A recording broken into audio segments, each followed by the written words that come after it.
better. Okay. I'm just going to jump right into it. By my own video of myself, looking at myself.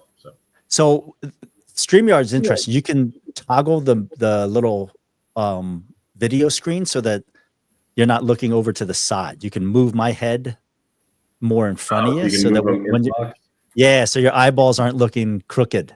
Yeah, I learned that. Okay. So topics to consider is what you didn't know, what you know now. If you could go back and talk to yourself in the beginning, I wish somebody had told me this when I first started. That's always a number one topic. And then I love kind of how you set expectations, and that's a really important thing for me. Is like how you go about setting expectations with your members inbound, and like as you say, how do you put the work in the beginning so it doesn't create chaos at the end? That's a fantastic learning that people don't know. And then in all of the messages, the best tenant to evict is one that's not in your house. So yes. And then you can consider that, way up front in the beginning. And then if there's any specific topics or questions that you have, but those are the two things that I just typically want to talk on. And then we'll go for about 45 minutes and then we'll go from there. Okay. Yeah. I'm going to be messing with my camera probably a bunch, but I don't know what works best, but we'll figure it out. Good to go. All right, here we go. Richard Cotter, welcome to the pod. I appreciate your time, my man. Yeah. One of my favorite hosts to talk to, because at the end of the day, I always end up learning something. And that's the whole mission of this, is how do we share all the collective bumps and bruises that we got learning, how to manage and operate co-living. Because I think for most scenarios when investors come in, I love it. I love co-living. I love the idea of having 6 streams of income. And then all of a sudden they go live and they're like, what do I do? And then everybody historically has had to stay in their own silo, figure it out on their own. How do we start sharing more of this information with new people so that we can try to help them fast forward, a couple iterations and not have to say the same problems? So I'll lead out with the first question. If you could go back in time, Richard, what would you tell Richard when you first got a property activated? Biggest thing is reviewing local laws and what requirements are. Being educated on the front end and understanding that you do have controls. Yes, the tenant has a lot of rights, and that working within our guidelines, those rights are important, of course, but we also as landlords do have rights as well too, and understanding those and understanding what house bills are in place and how they're passed, and educating yourself on the front end of that made me feel a lot more in control and understandable of situations that occurred. And that's kind of biggest, understanding your local, even down to the city laws will help you tremendously, because then you'll actually understand the situations as opposed to just taking what people say with, and running with it. Yeah, that makes total sense, right? And one of the things that you and I share that I talk about all the time is we're running a business. Like, people view real estate as a passive investment. Like, that's historically what they've always meant, passive income. But then at the end of the day, we have this 6-7 bedroom property that's an operating business. And if we don't treat it that way, you run into all sorts of revenue problems, and you're like, oh my God, my business is failing. And you're looking around as to who to blame. And that's a big one. And I mean, you're operating a mini business. You're not just operating a long-term rental, which, you screen heavy on the front end and then put a tenant in, and then you just worry about taxes and collecting the rent. No, I mean, you're managing everything, utilities, down tree. I mean, there's a lot more moving parts to this side of the business than a lot of people, I guess, understand or know. They're like, oh, well, I maintain my own house. How hard could it be? And I think a lot of people are caught by surprise of that. Was that a lesson learned, or did you go into it with that model? I went into that with that model, but my background was commercial construction, so yes, water bills, utility bills, having to worry about the internet is a mile away and they want $80,000 to bring that fiber in, so knowing that on the back end and understanding that side of it for me wasn't that big of a deal, but optimizing those systems definitely helps tremendously as well. Okay, so let's go back to the very beginning. Yeah. What problems did you surface and you came across in the very beginning that were like new and it's a tree limb whacking you in the face? Yeah, I was big on trying to, provide the privacy. So I didn't do cameras at first. I did digital locks and all that stuff, but I didn't do cameras because I was like, you know what? I want people to feel safe and secure and have their own privacy. That quickly backfired, of course, and I didn't know who was coming or going and that kind of stuff. So, we learned from that, of course, and then we're able to move forward and start creating our SOP. We had long-term rental SOPs, certain credit score, certain this, certain that. But once you have an SOP set up, and that's probably like before you even buy a property, even if you have no idea what it's going to be like to manage one of these things, if you have an SOP, then you just lean on that as opposed to, well, what do I do in this scenario? Or what do I do here or that? But having that allows you to have that foundation that you can actually manage it correctly and you're just making responses and not, I guess emotional responses. So you're not making it up. Yeah. Right? Like that's the biggest thing that I come across is new investors that come in. Exactly.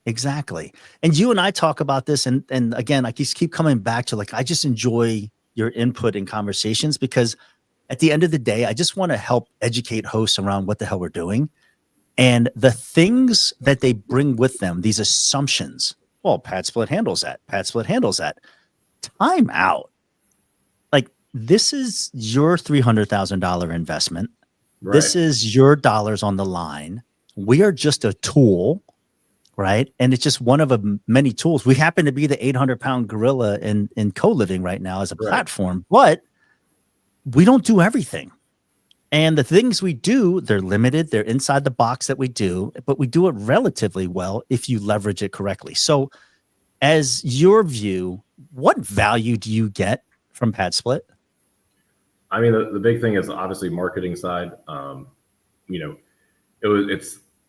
the outskirts of major cities. So, I don't think I get the same driven marketing, just because you guys are kind of expanding out to that area. But we're still able to make houses work that probably shouldn't really work in the areas that they're working in. But that's because there's grocery stores close by, walking distance, a Dollar General, that the neighborhood supports it because of the metrics around it.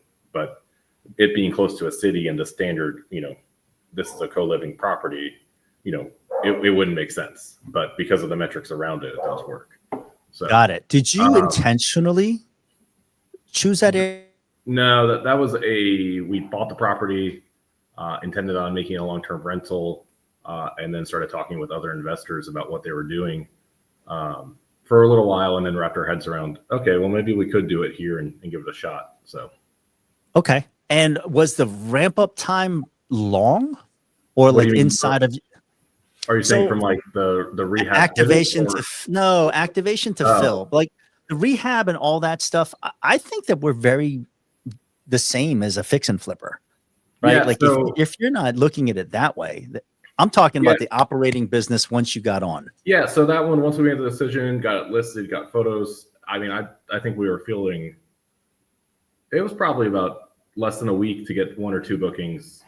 Wow. And then after that, and that this was in like Stockbridge, between Conyers and Stockbridge. Like this is not a, it wasn't like a, an Atlanta property. So yeah, it took about, I'd say, probably about a full 3 weeks, maybe 4 weeks of it just coming on. And then we got like 4 or 5 people in, and then the final 2 rooms took a little bit, but it's just new houses, new problems, stuff like that. So got it. Now my Atlanta property, which we brought one on, and then 3 weeks later we brought another one on because of timing. We converted a long-term rental to a PadSplit by converting the dining room, living room, and a bonus room in right at 7 days from when I received, or it was 9 days. 7 days was for the rehab. I didn't know the tenant would give it back to me a couple days early at the end of the month. So I got the house back. We converted it in 7 days, and then we had someone living in it within 7 days after all that. So from keys from tenant to PadSplitter moving in was 9 days. Wow. Okay. So that was our second property. So once you get the first one done, you know the metrics. So I just ordered all the stuff, got everything lined up, had someone building furniture, I was putting locks in, we had guys building walls, and everything just happened. So just so I understand, you self-manage. I do everything. Got it. Okay. Yeah. So the SOPs that you were developing, talk me through, let's go backwards in time. Your second property, your third property, what's different about those properties than the first property? What lessons did you bring into it during the conversion process? Well, during the conversion process, we don't change anything really. The way we secure and buy and take down properties is whether they're going to be a pad split or a long-term rental or whatever, is it has to work as a long-term rental after all expenses, after refi, after everything. If it doesn't work as a long-term rental, even to break even, I mean, I don't like to do that nowadays because of everything that's going on, but you really need to reevaluate that property before you purchase it. If the numbers don't work, pivoting to pad split, it might work for a little bit, but if something happens or a rule changes in the city or whatever else, you'd be, then bleeding money each month. So looking at it that way, our rehabs are identical, whether they're long-term or pad splits.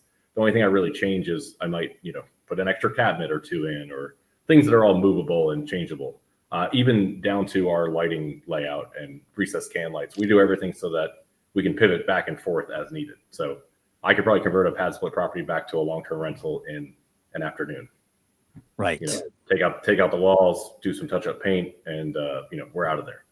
So gosh, like that's so good to hear, because when I hear hosts who are not real estate investors, but like they're W-2 employees and they're trying to get into real estate, and then they heard about co-living and they're seduced by the cash flow, and they view it like it's another 10 of these and I can retire myself, right? Like the idea of, I want more of these for the cash flow. But then when you actually look at their underwriting, they need 7 out of 8 bedrooms to break even. Yeah. I'm like, we've heard this story. Like, this is the Airbnb disasters, right? Like people got seduced by the COVID revenue side, and they're like, it's $110,000 of revenue in this house. And now they're at 50% occupancy and hemorrhaging money. Yeah. I mean, the thing is, if they made 110,000 and now they're only making 40, they did have 5 years of that run up essentially. So, it's like the stock market. Yeah. Things have if things corrected, but look at how it balanced out over time. So, you got to look at the whole picture as well too. Yep. So I love that. So, okay. So let's go about talking a little bit more about member management, because this is where the crap hits the fan in my story, right? Like, doors activate. We're super excited. Now I've got this listing, and now here comes the business. Our customers are what our customers are, right? So talk to me about how do you screen members? Like, can you just talk me through like your approval process? Like, what red flags do new people need to know about? Like, what things have you learned that make essentially long tenured members work for you? Yeah, I would say it starts with setting the expectation. So if you have someone on, let's just say an instant book, there's no correspondence with them. So you actually have no temperature on that tenant or what have you, whether that's, and same goes for like, I know a lot of people on Airbnb that do that, they have instant book and stuff like that. And that's great. And maybe it works for some, but for me, I want to be engaged. And if you're engaged and you communicate with me, then we're already in the right direction. But that starts by setting the expectation. And we start that by doing a Google form, which you recommended. Yeah. We took what your base one and added about, I don't know, we have 30 questions. So if you can make it through the Google form, that's step one. If you can open the Google form and then respond to me or whatever else. So what I do is, the only thing I don't like, and I understand the 24-hour booking window, and I don't want to not support members that are in a situation where they need housing the next day. So if someone submits a booking at 5 p.m. on a Saturday, I essentially have to try to screen them before 8 p.m. or 9. So what I do in this regard now is if I get a booking like that and I see my phone, I will actually respond saying, hey, here's the Google form, fill it out before 8 p.m. and I can get you, hopefully I can get a call scheduled. And if I can't, then I say, hey, I'm gonna have to cancel this booking, but please resubmit when you have more time. And then that prevents, because what happens is if I didn't do that and I didn't realize this, is at 7 a.m. they're going to get an auto move in and they're not even approved yet. Yes. So, but I don't want to leave. I don't want to give 2 days because then I feel like I might limit my options of people that are considering my property. So that's how I've kind of combated that side of it. But yeah, so the way it works is you message me or you don't or whatever, and I get a booking request. I typically do a quick kind of look through, see if there's been past evictions and that kind of stuff. And then I also in the background, after they respond and I get the Google form, I will go and I have a secondary service called it's a IDI core, and allows me to do background checks and stuff like that with a phone number and an age. So I always ask for everyone's ID, with a selfie so I can confirm that they are who they say they are, and just little stuff like that in my form. So from that, and then with my IDI core information, I schedule a call, and then my job on the call is essentially to try to make a member cancel. Like if you can't talk sounds to me, like a job interview, doesn't it? It sounds if you can't talk through stuff, and I'll use things that I've ran into before in the past, and I say things aren't always perfect, but as long as you communicate and I'm aware of things, I'll always be there to help. And the other thing I focus on is I ask questions like, what is your vision? Why are you coming here? How'd you find us? And how do we get you where you want to go faster? Ideally, I'd love you to stay forever, but I understand that this is a means to get you where you want to go. And, I get a lot of interesting information from that. And then when someone screws up within the first 2 weeks of moving in, I circle back to the vision. And either people perform or they leave at that stage. Okay, I love that because the wording is. Yeah, my wording. Well, so the whole idea though is, I was told by David Tilney in one of his courses. It's a Zoom course for property management and master leasing. Is you need to be either training a tenant or they're training you. That's so gold. That's gold. So you say it in different words than I say it, but we're saying the same thing. Yeah. If I have a good understanding of what value that I provide to you, and I reiterate that, it's your value. Yeah. This is why you're choosing my property, because you have choices. You're the buyer, right? You're essentially paying. You're my customer. But if I can't identify why you're choosing to book my property, then I have no understanding of like how long you want to stay or how you're going to be or what value I give to your life, because then I'm just a commodity that's just a room. And that's the last thing that I want, is that I want members who want to stay for a long period of time, because in my view, that's how we make money. It's tenure. If I have people churning over every month, I'm hemorrhaging money. Yeah. And that's the worst case scenario that we can find ourselves. Now, for me, though, the tenure is a lot longer than I was anticipating on my side for the most part. Oh, wow. I mean, we have about 60% of our people that are going on July will be 2 years. Yeah. So I didn't expect that. Okay. I thought it'd be more turn. My one Stockbridge property does have a little bit more turn, but that's just, I think, location based. But, yeah, I mean, I was surprised by that. What makes them stay, Richard? I'm consistent. Yes. I mean, that, and you engage, and I'm helpful, and I'm there. I'm truly there because I want to be, and I want to help as many people as I can. And that's why I really like this style. And I mean, for me, yes, it's the cash flow is good, but you have to manage it correctly. You have to manage the tenants correctly. It's still a job, but understanding that you're actually providing a service, and you can help a lot of people, and I there's a lot of tenants that are behind on their credit card payments and stuff like that. So I'll mention like Dave Ramsey to them. And so, I'll try to help, if they're willing, of course, but if they're not, then, it's just going to go in one ear, out the other. I have actually taken that same idea. There's in any group, and I got 7 in my houses, and essentially 1 or 2 will engage. I want to improve my life. And then the other ones are looking around like, what's going on over there? What am I missing out on? And because it's a positive thing, they actually start engaging as well. Yeah. And together, like for me, I approached this thing much more community based, but it was my intention to do that. And the benefit has been they talk to each other, right? And it's like, it just reaffirms me saying, hey, I want to be a good landlord and I want to be, I'm doing this for purpose. And in the beginning, it's like, yeah. You just want to collect rent. Yeah.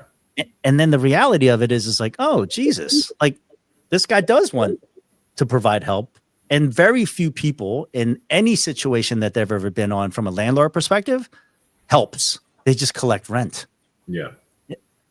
So like, I love that the bigger idea. I'm doing this for a reason bigger than just collecting cash flow. But if I do it well, you're rewarded, right? Because you're not getting this cash flow.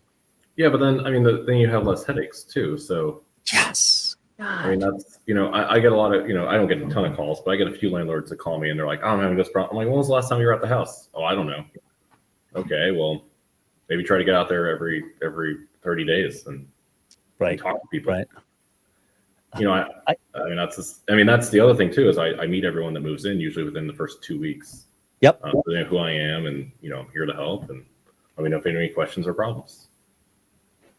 Good Lord. Okay, I'm just gonna let that sit for a minute. It's simple. It's just not easy. So exactly, and like I just keep thinking, my dad he pounded into my head. There is no such thing as a free lunch. No. And like people come into this because they get seduced by the Excel spreadsheet and the pro forma. They're like, I can make 300 or I can make 1,500. And they're just like, let's go. Right. And then they're like, wait a minute. I can't just be in California and just kind of let this thing do its thing. No, because it spirals out of control.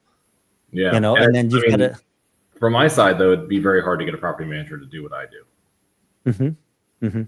I think it'd require a lot of training and everything else. Because everything I've tried to turn over to people, whether it was an eviction or what have you. I mean, the only thing I don't do is clean because my cleaners are great.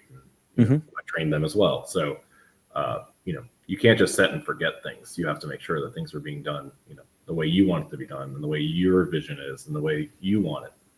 That's probably the bigger thing is, people probably need to work on their own stuff first to then actually be able to fix, or to be in the space because it's a job, but it's also a lot of, it's a lot of figuring out what you want and what your vision is too. So. Yeah. Okay. So I have a question about the cleaner because I've had to train the cleaner. Right. Whoa, what just happened? I don't know. Sorry, I'm not really just sure what just happened there. No. So something somebody called through and it popped in. So okay, so I was like, everything on my side's fine.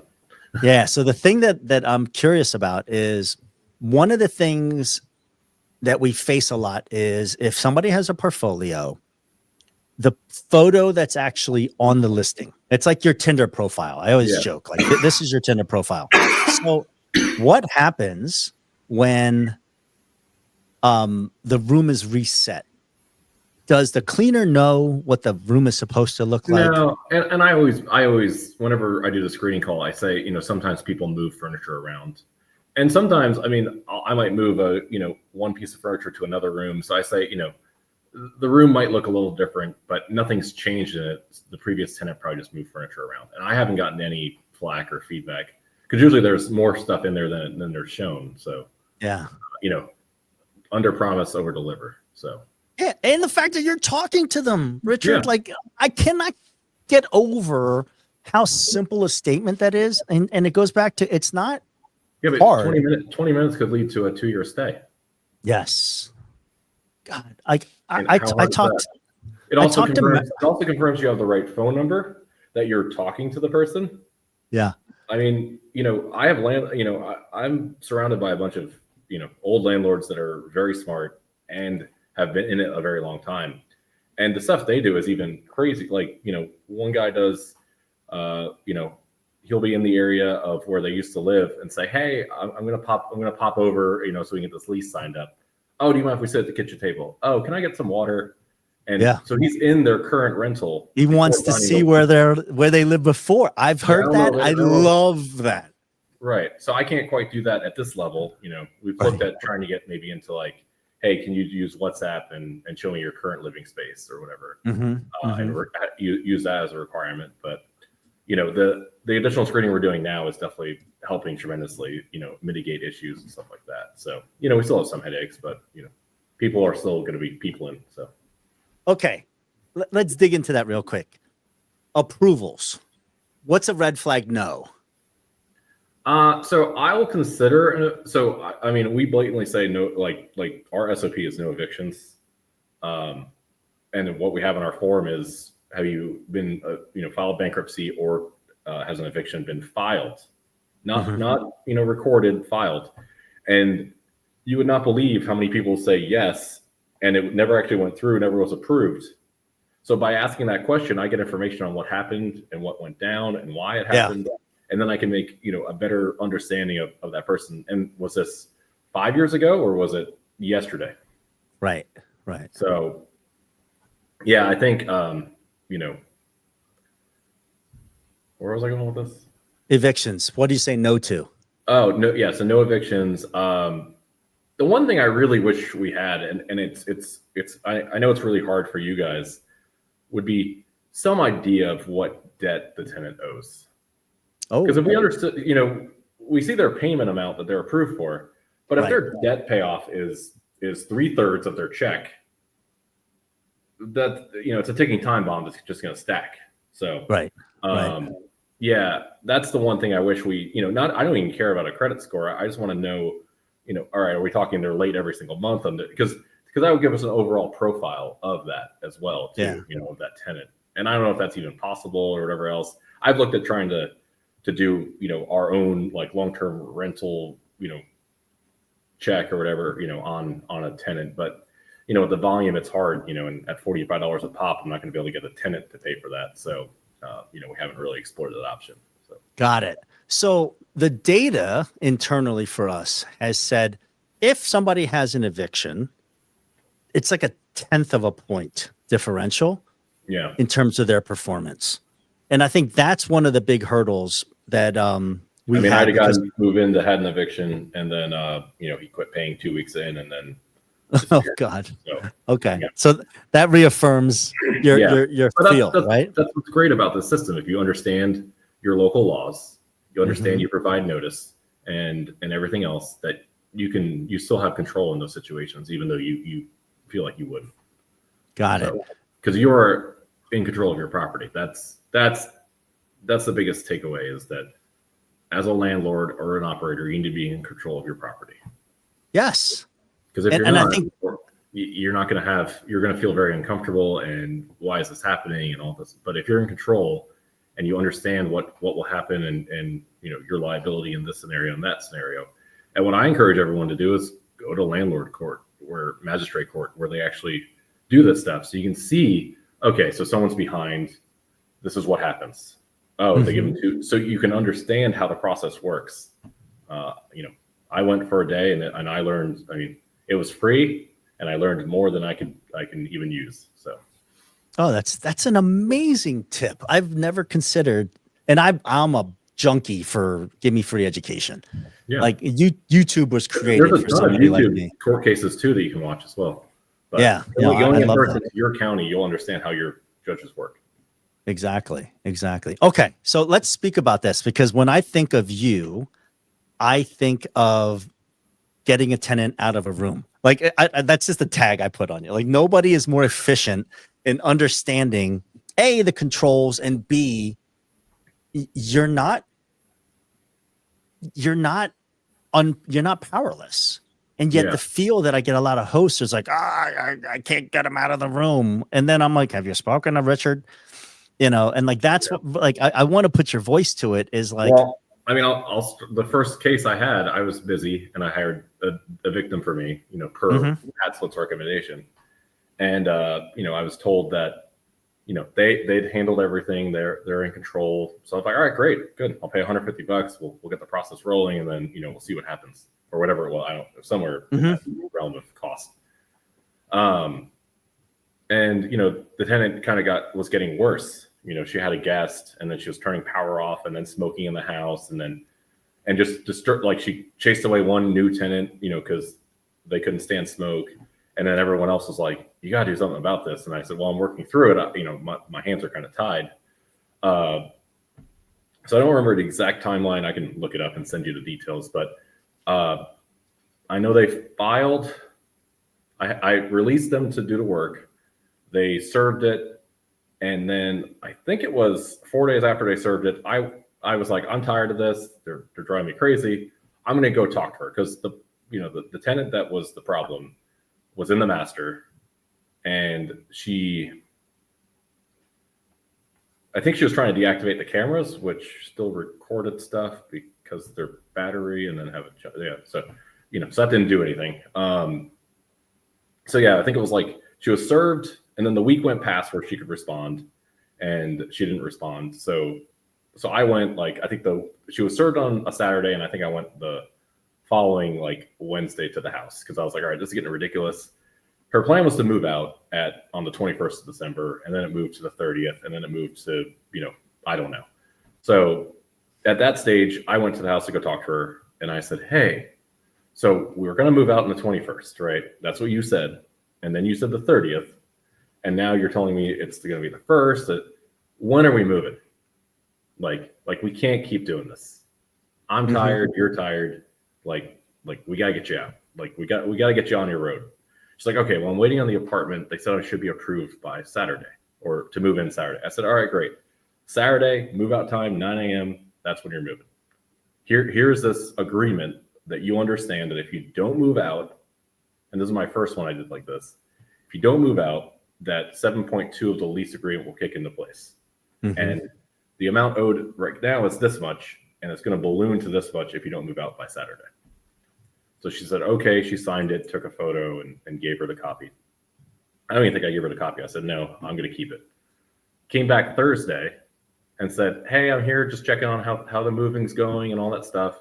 Want to drop off some boxes and some tape to, help you out, make you, that way you're not buying materials and all that stuff. She was like, okay, great. I'm still on track.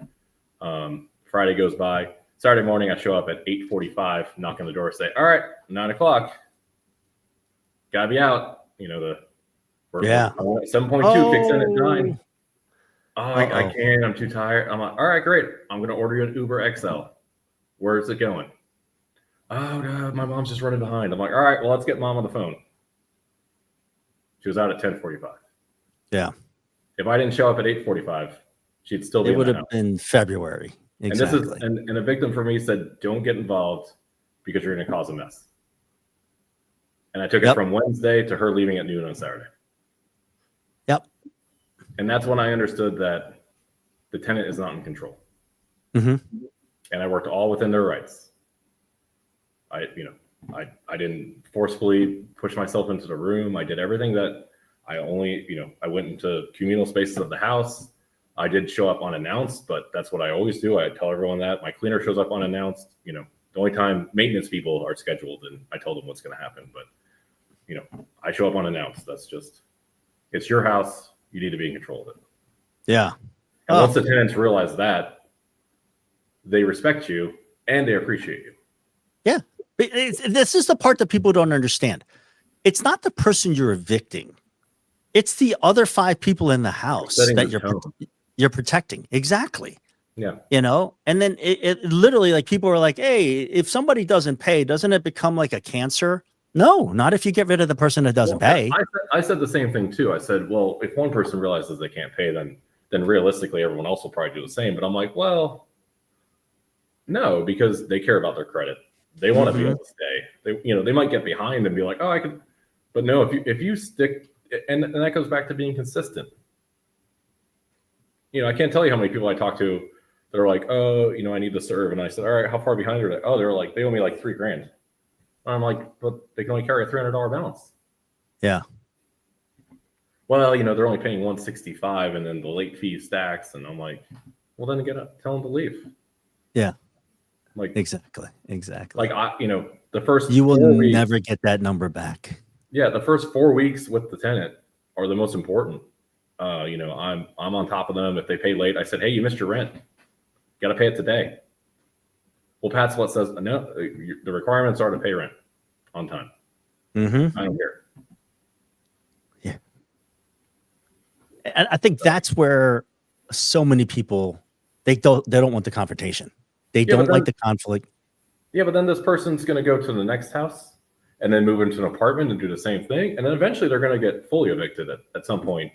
Right. And then they're going to, get bankrupt on a car loan. And then, so setting the tone now might save that person from a lot of headache. Yeah. No, I agree. I love that. God. Okay, switching topics. Yeah. I'm going to switch topics on you, right? We're going to pivot. You are a real estate investor. Yes. What other investment strategies do you currently use? I do monthly stays with midterm rentals through insurance displaced families. Mm-hmm. Vacancy is a little fun at times, but for the most part, it's pretty good. And then we do some long-term master leases as well. Got it. Control the property without having the responsibility of the property. Like an arbitrage, essentially. Right? Yeah. So I just like you guys, sublease from or master lease. Yep. Yeah, same thing. So. And what's the exit for that? Long term? Usually, so you could do it one of two ways. I'm new into the space, so I'm looking at just getting experience in the master lease space to kind of chisel that section of my investor portfolio out a little bit. But typically, what you try to do is it's a property that you'd want to own one day, and then the way you lease it up is with a purchase option in the future. Got it. I'm going to get it leased up. We're going to do some minor repairs, but I'd like the first right of refusal on this property. So that's the end goal for that lease to own. The intent would be to always, we want to control as much real estate as possible. Yep. And that'd be an avenue to get into it. The nice thing about that is you can do it with very little to no money, as long as you find a trusting landlord that would work with you, or owner, I should say. Okay. So acquisition, this has been a conversation, a topic recently, is 8% interest, like 8. Well, it depends. Right. If you're using 12, so. Right. If you're using a DSCR long-term debt, we're trying to get kind of in the 8% realm. Yeah. And nowadays, I was quoted last week. It was 7 3/8. Yep. So 7.5 to 8.5 is roughly what I'm seeing right now. Put a pin in it. But the problem with the DSCR though is and then this goes back to what I'd rent for. If you're not buying the right house or not doing the right repairs or not doing the right rehab, this is it. You're not going to get the value that you need to get the DSCR ratio you need, and then you're going to be coming out of pocket to close. Which if that's the plan and you're going to hold it for a long time, maybe it's okay. It's not. That's the problem we're running into. Is like at the closing table, they're like, "Oh yeah, the appraisal came in at 250. My hard money guy told me it was 350. Yeah, well then about switch, that. So then switch lenders. It's across the board. There's so many things that like people get surprised. I took a 320 or 325 appraisal. Was it 325? 320? Somewhere in that neighborhood, and got it to 385 with a different appraisal. Yeah. And I think, like you were saying earlier, I lost a month and a half though. So, I did another $3,000 of carrying costs and more headaches, and it cost me more to do that loan, but it netted me $50,000 more. Yep. And I think that's the powerless piece. They're like, okay, I'm supposed to close today, and then they go in there like a dead fish. Submit 4 requests for revaluations, and I'll get denied, and then tell me you were out of time. Yeah, exactly. That's what I went through, and then I love you just have to of it. Well, own it. It's business. Yes. You either work for a W-2 employee or figure this stuff out. That's it. Yep. No one's gonna hold your hand. That's the best part about it. I love talking to you, Richard Cotter. You're one of my favorite conversations during the week, man. All right. Any questions? Any questions for me? Any questions in terms of thoughts, questions, concerns? So have you guys dealt with any more sovereign citizens? Oh God, I don't even have an answer for that right now. I know that's like it's in somebody's inbox and somebody's paid to deal with that. Yeah. Good Lord. That was my 2.5 month tenant that went all the way and counterclaim and all that fun stuff. So God, $400,000 counterclaim on a $300,000 house. I can't even get into that conversation. Okay. Yeah. Anything normal inside of more normalcy? No, I have. mean, yeah, I got an update for you. We're inside of a month on captive insurance. That's coming down the pipe. Oh, cool. Okay. Yeah, Yeah, I'd like to see that's the going to rates and how solve that looks and coverages and yep, stuff like that. Now, is that liability or is that both. I both? think they're looking at it for everything. Yeah. Okay. Well, So yeah. that's going to be helpful for us, especially because everybody else is running for the hills. Yeah. So that's going to unlock a lot of things in terms of like ease, in terms of your carry costs and getting it Nice. insured. So that's a big one. Yeah. That's awesome. Yep. And then the other thing is when you look at your investment horizon right now, are you coping with us and staying, or are you looking to add? Like, what's a Goldilocks portfolio look like for you? Ideally, I'd like to take over some existing pad splits that people might not be managing as well. And kind of, I don't know if I want, 50, more doors or whatever, but I'd like to take on a few more properties. And then long term, though, we're trying to get into more long term rentals just to diversify and have a little more, options and stuff like that. So kind of depends what the market does and what happens. I mean, with all the low interest rate, loans out there, I definitely think there's going to be some opportunities. So. Yeah. Have you seen, you're talking about like a sub two or creative financing takeover? Yeah. Yeah, probably, it depends on the scenario and you got to watch out for those hidden silent seconds and thirds that are out there. So I saw a payoff statement. It was like $400,000 was owed. House was worth like $450, but $100,000 in back interest payments got tacked on the back. And that's just what we saw in the statement. So I can imagine what else is back there. Right. And so like the payoff was like 610. That's when people don't understand. Like if somebody if somebody acquired a property creatively in this first place, and it wasn't clean, they probably have a capital stack of PMLs that they're begotten to. So that's to your point, second, third liens that people are bringing to the table. When you go to close, you're the last sucker holding the bag. Right. Not me. No, thank you. IDI Core can pull up any recorded titles and stuff like that too. And it's just $2 a hit. So yeah, makes sense. Offers on properties, I look at that stuff, Okay. All right, let's go. This is going to be for the gram. This is 30-second pops. Plumbing. What do you avoid? When you're looking into PadSplit. I don't avoid anything because usually we rip everything out. So you'll go in there, galvanized plumbing. That doesn't.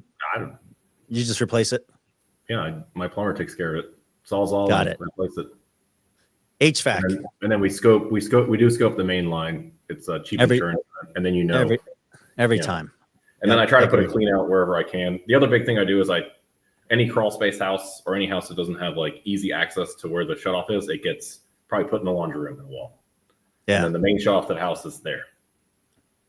Because, I don't want someone to call me and say, well, I don't know where, and there's always a street key too, just in case that someone can't find that. So there's two ways to shut off the water in the house to not. Yeah.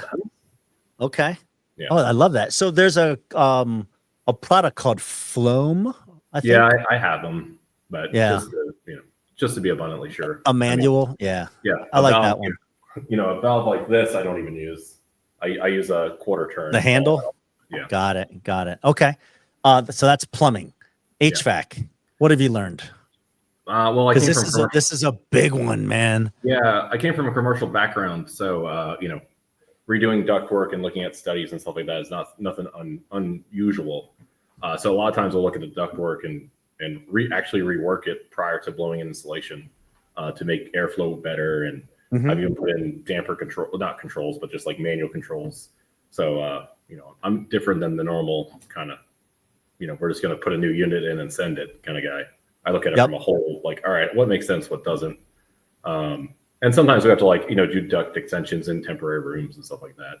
And then I do Ecobee thermostats everywhere that I get through our local power company on a discount.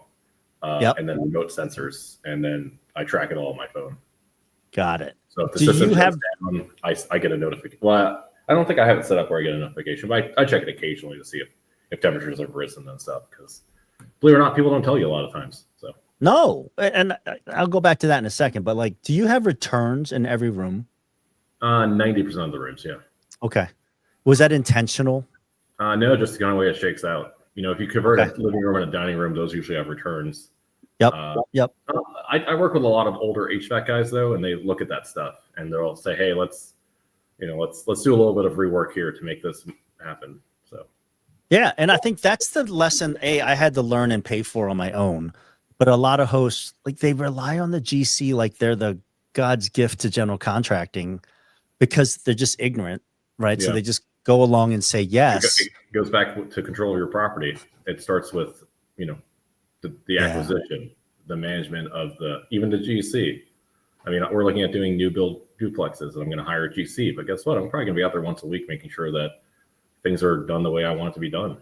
Only Yeah. you have control of what you want. So how are they going to know?